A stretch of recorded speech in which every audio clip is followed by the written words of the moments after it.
Hello, I'm Riley Cubes, and today I'm going to be talking about my research project, The Effects of a Walking Program on Body Composition in Adult Men and Women.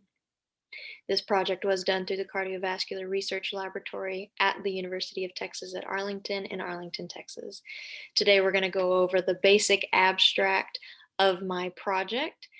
We're going to talk about the introduction, the key points that we were looking at in this research study, the purpose, why we did what we did, the methods, how we got these results, and the conclusions, what we found. So, as an introduction, body composition is affected by exercise. This includes both cardiovascular and resistance types of exercise. Measurement of body composition includes determination of fat mass and fat-free mass.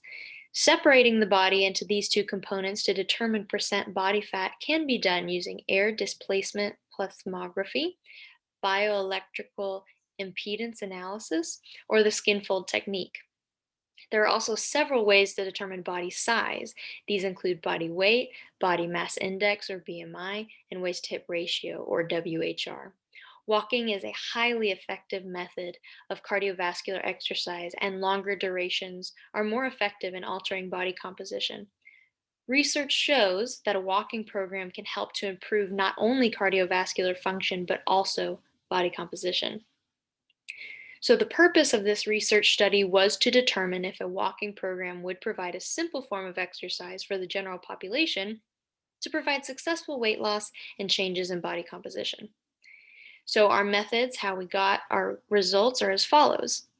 We took 10 adult men ages 21 to 30 and 10 adult women ages 20 to 28 years old. From the UTA Kinesiology Department, all the participants volunteered to take part in this study, and each participant had their body composition measured in a pre and post assessment for this study. So, first, we took their body mass and their BMI. We used a physician scale and measured their height and weight. This allowed for our measurements of body mass and BMI to be recorded.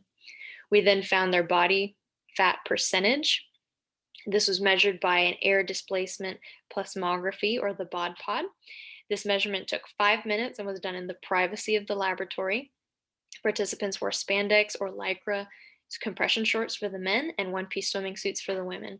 Participants then stood on a scale. Their weight was recorded by the BOD-POD, and then they sat in the BOD-POD and were asked to breathe slowly and evenly while 2 measurements were taken. We then took their waist-to-hip ratio. Similarly to the BOD-POD, they wore compression shorts for the men and one-piece swimsuits for the females.